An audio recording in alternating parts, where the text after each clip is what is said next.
Okay, so you know the story, blah, blah, blah. It's not rigged, blah, blah, blah. We don't discuss our topics before and everything, so I'm not going to repeat it. But again, it's surprising that we have two topics which are quite connected.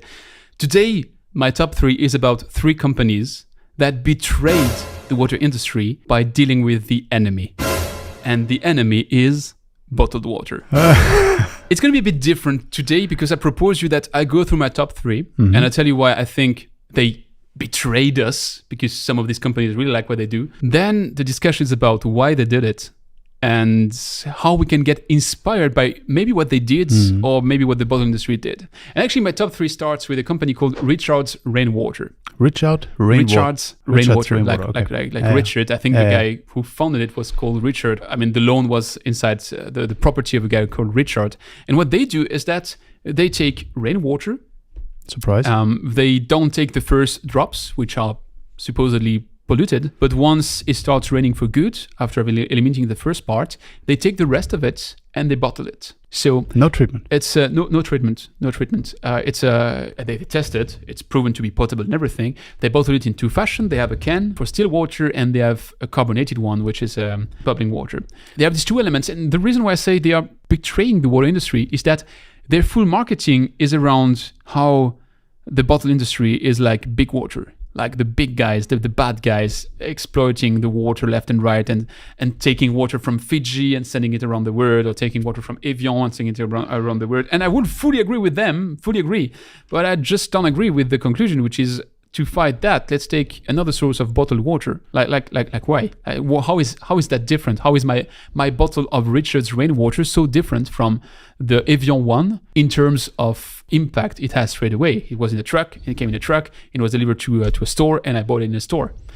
Their vision on the long run is to commercialize their technology to collect the rainwater, to bottle it, and so that you can have it in a decentralized fashion. So on the long run, they would be coming back to the good side of the force. Okay. But to me right now, it sounds like they are on the dark side of the force. Yeah, it really opened your eyes there, didn't I? That was my number 3. Number 2 is a company which I'm really sad to put them there because it's a company I love. Like really, I love what they do. I love the founder and what he's done.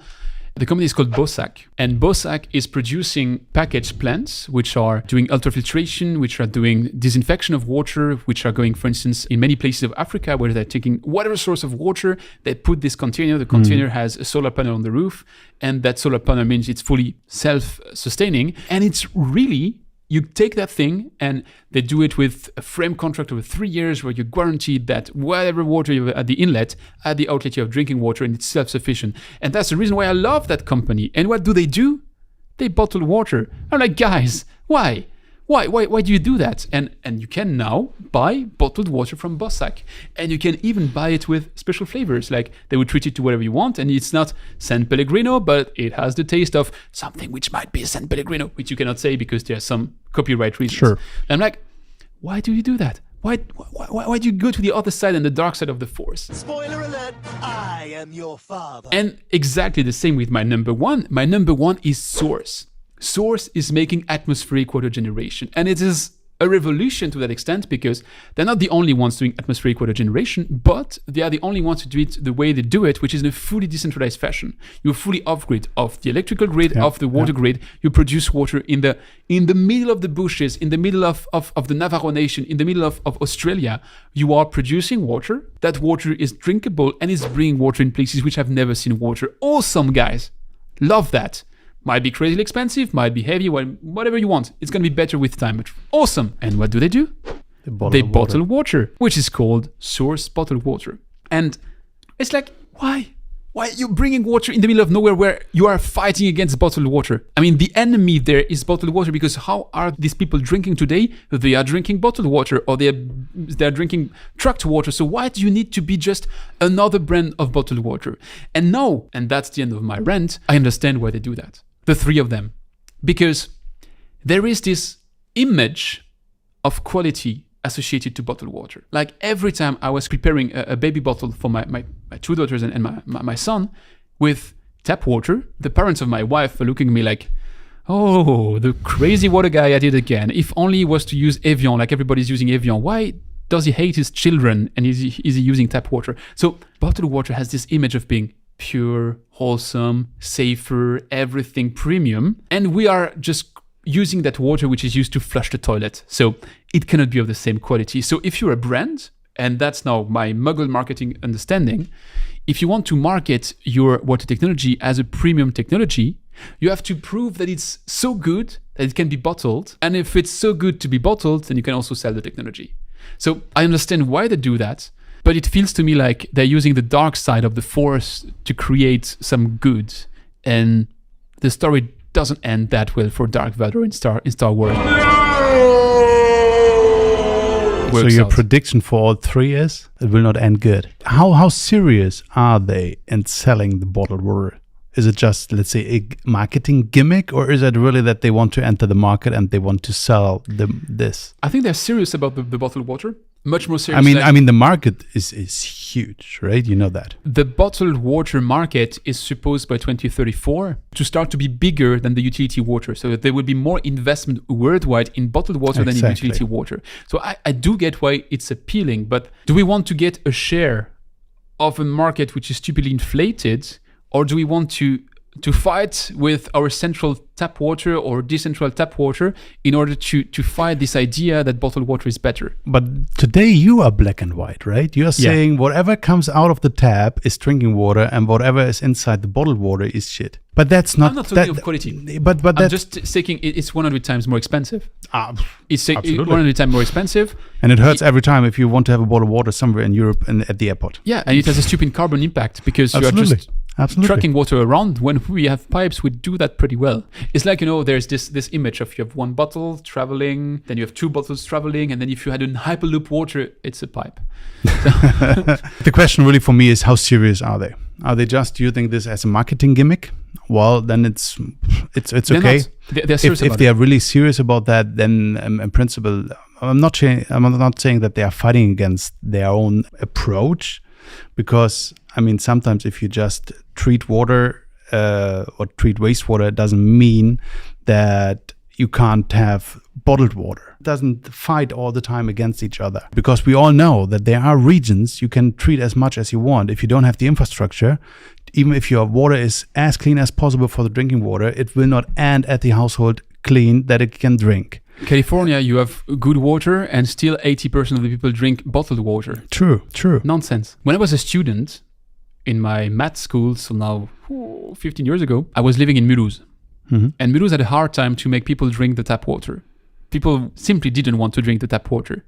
They took the same water, in the same production plant. They bottled it and they called it Eau de Mulhouse, so water from Mulhouse. And people bought it as if it was hot bagel. It was the same thing, more expensive. Aren't we back to education? Absolutely. I told you. I think about that. Last year we went to Copenhagen, both together. Yeah. So what is the first thing the people tell you in Copenhagen? You can drink the water everywhere. So it is education. You have to tell the people, you have to educate them and tell them, okay, here's a bowl of water, here's tap water, this is this footprint, this is this, emission, this is this price, and this is tap water. And you can drink it. It is education. If you turn this tipping point away from that everybody runs to the bottled water, then you can have the other game around, that the utility market will be bigger than the bottled market again. The question really is, who has to educate the people?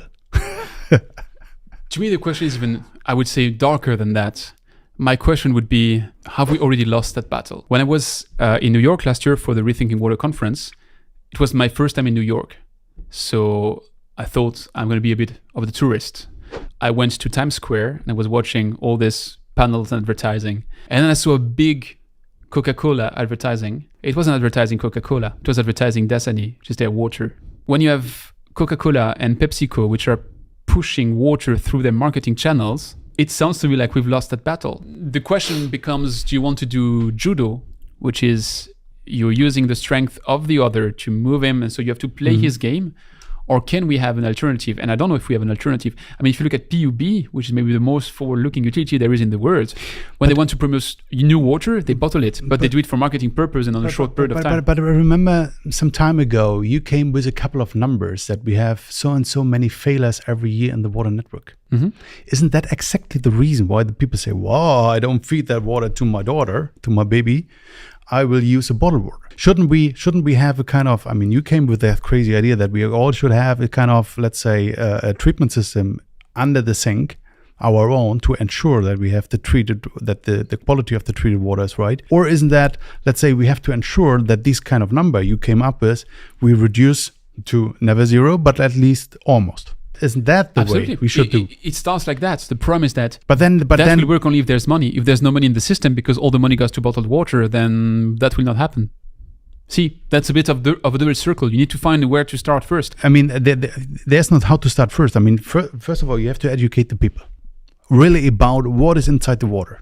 And not only, I mean, Manchester is doing that with Salem. We talked about that, how to save water. Why not telling them how clean the water is? Because what happened then, if it is not clean, then everybody will go to Manchester and Salem and say, hey, you told me the water is clean. It wasn't clean.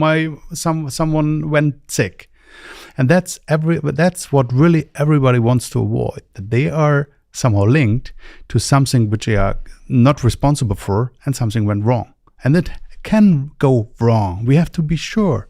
It is, as I said, human nature a little bit. So I'm not saying that we lost the battle, but let's say we shouldn't tell the people all the time how to save water. We should also tell them how the quality of the water is.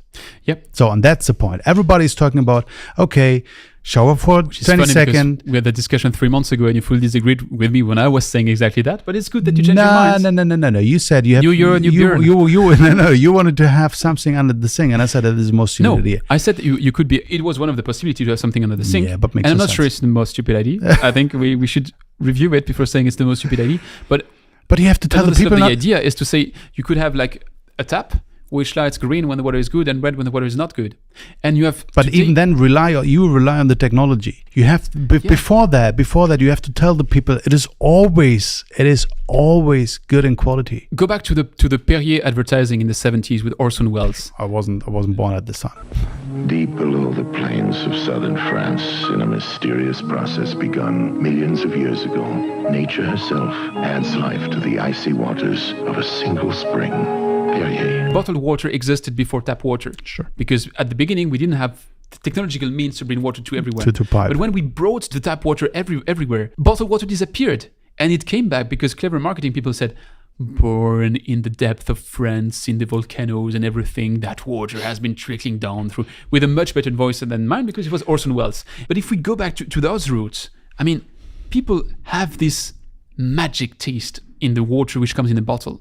And some bottled water are not drinkable. Some bottled water have been maybe drinkable when they were produced, and then they were stored in plastic bottles outside in the sun for 2 months or 3 months, and then guess what? Probably don't want to drink that water anymore. Sure. So, but the issue is also, I mean, if you have a failure in a network, if you have a failure, for instance, on a warship, I read an article 3 months ago, it was in October last year. One of the Abraham Lincoln, one of these warships from the US, was contaminated with E. coli. You have it in the news. So the people, they read that and what is the first thought they have? I can't drink the tap water anymore. That is the first thought. And that's why the bottled water industry is becoming so important, or let's say not important, but let's say they play this role that they are bigger than the utilities. So we have, first of all, we have to educate the people that the water is safe and drinking. And then on the other hand, we have to ensure that what we promise, that we deliver that.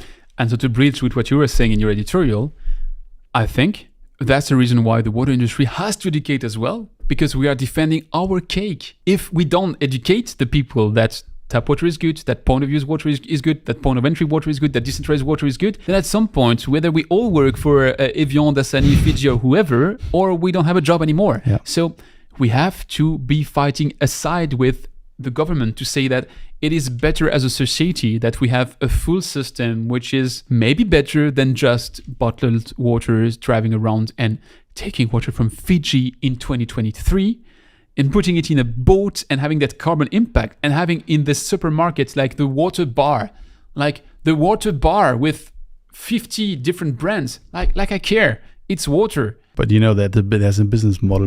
I do know. This was so crazy to see. But anyway, good, we agree on that. But